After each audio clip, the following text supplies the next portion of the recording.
하나님이 우리를 먼저 사랑하셨고 우리도 주님을 사랑하고 형제들을 사랑하며 살아갑니다. 사랑하는 것 쉬운 일은 아니지만 주님의 마음이 있기에, 주님이 먼저 우리를 사랑하셨기에 우리도 다른 사람들을 사랑할 수 있습니다.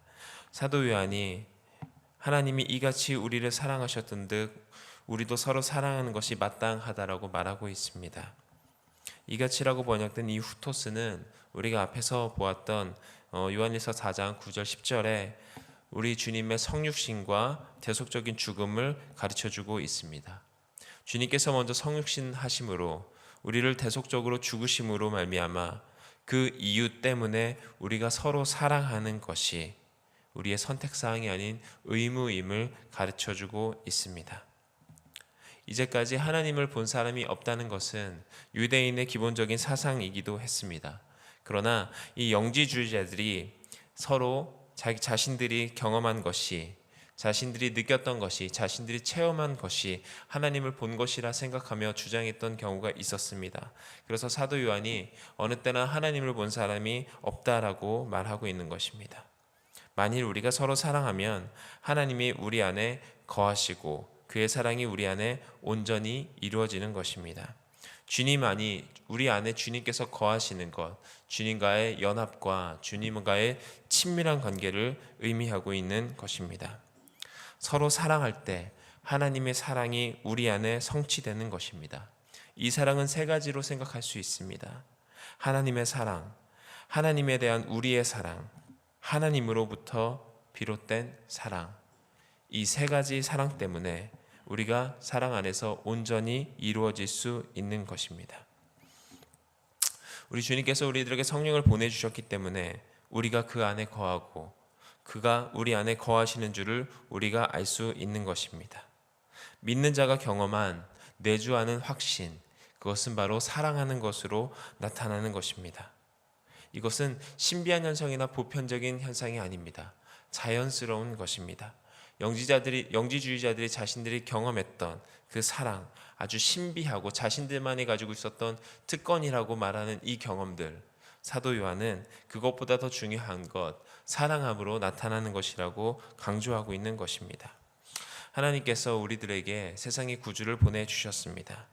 우리가 보았고 그것을 또 증언할 수 있는 이유는 주님이 우리를 먼저 사랑하셨기 때문입니다. 14절에 아버지가 아들을 세상의 구주로 보내셨다라고 된 것은 완료형으로 쓰였습니다. 이것은 과거에 있었던 일이지만 현재에도 유효하다는 것을 가르쳐주고 있습니다. 단 한 번의 사건으로 지금까지도 유효한 사건, 성육신과 대속적인 죽음 때문입니다. 이것을 우리가 보았고 또 증언할 수 있습니다. 과거의 경험이 현재 그 믿음으로 이 삶에서 증거되고 있다는 것입니다. 사도 요한은 즉 영지주의자들이 자신들만의 특별한 지식이 있고 자신들만이 그 지식을 통해 구원을 얻을 수 있다고 말하지만 15절에 누구든지라는 단어를 사용하면서 너희들뿐만이 아니라 이 세상의 어떤 사람이라도 예수님을 하나님의 아들이라 시인하면 하나님이 우리 안에 거하신다라고 말하고 있습니다. 주님을 시인하는 것, 주님이 대속적인 죽음과 성육신 하심으로 예수 그리스도께서 육체를 입고 이 땅에 태어나신 것을 믿으면 주님이 우리 안에 거하시게 되고 우리도 하나님 안에 거할 수 있게 되는 것입니다. 하나님이 우리를 사랑하시는 사랑은 우리가 알고 믿어야 합니다. 16절에 하나님이 우리를 사랑하시는 그 사랑이라는 그 원래의 뜻은 우리 안에서 갖고 계시는 사랑이라는 뜻입니다. 우리가 알고 믿은 것은 바로 하나님의 존재 자체의 성품인 사랑 때문이었습니다.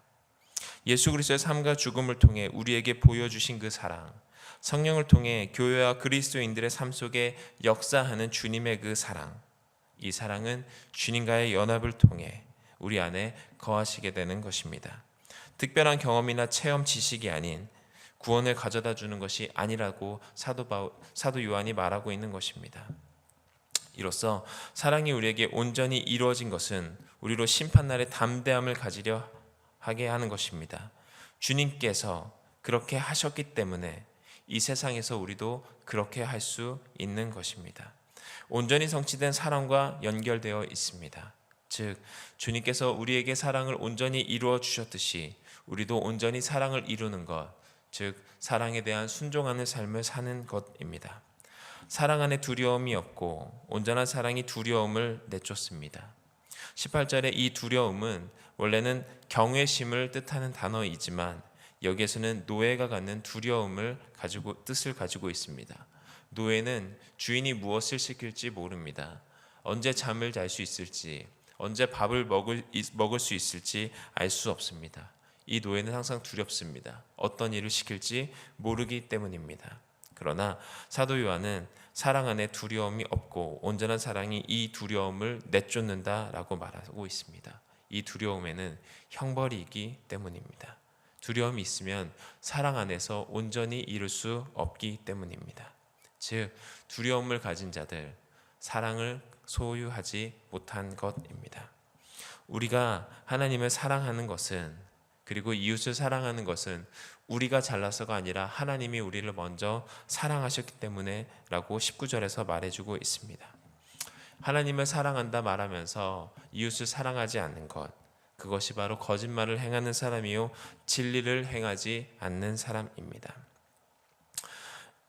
이 영지주의는 자신들의 경험이 있기에 교만하고 다른 것들을 무시하고 자신들만이 우월하다라고 생각했습니다.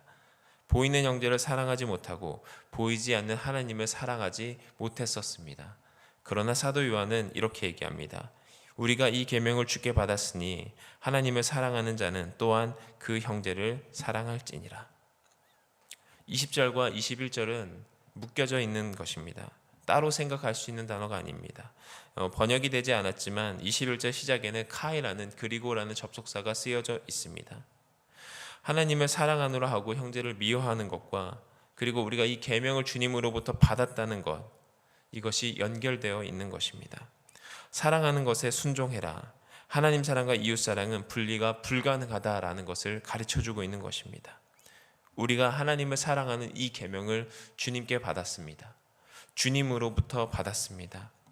이 사랑, 우리가 주님 앞에 실천해야 되는 것, 영지주의자들처럼 우리만이 특별한 경험이 있기에 가능한 것이다 라고 말하는 것이 아닌 하나님을 사랑하는 자들에게 나타나는 보편적인 현상입니다. 청년부 수련회가 며칠 남지 않았습니다. 이제 일주일 앞으로 다가왔습니다.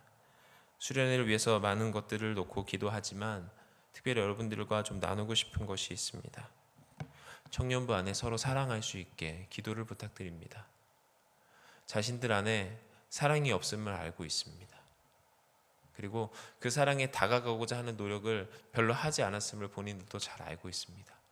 이것이 언제 깨지느냐에 따라 청년부가 앞으로 주님 앞에 나아갈 수 있을지, 아니면 이 사랑이 없이 자신들만이 특별한 경험을 하고 있다라고 말하는 사람들이 될지는 수련회가 끝나봐야 주님께서 어떻게 역사하시는지를 보아야 우리가 알 수 있을 것 같습니다. 관계가 회복되는 것, 주님 사랑한다 모두들 말하지만 형제와의 관계가 그렇게 썩 좋아 보이지 않습니다. 우리의 인생 속에도 혹시 하나님을 사랑한다고 말하면서 좋지 않은 관계가 있다면 그것은 우리가 하나님을 사랑하는 것이 아닙니다. 하나님을 사랑하듯이 형제를 사랑하고 교회 안에 있는 공동체를 사랑하고 밖에 있는 형제 자매들을 사랑해서 하나님은 사랑이시다라고 말하는 그 하나님의 성품을 닮아 살아갈 수 있는 저와 여러분들이 되시기를 주님의 이름으로 축원드립니다.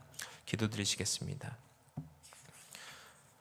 온전한 사랑 그 자체이신 우리 하나님 아버지, 우리들에게 주님의 그 사랑의 성품을 허락하여 주셔서 하나님을 사랑한다 말하면서 이웃을 사랑하지 않는 삶이 아닌 하나님을 사랑하고 이웃을 사랑하며 나아갈 수 있는 우리의 인생들로 변화시켜 주시옵소서. 예수 그리스도의 이름으로 기도드립니다.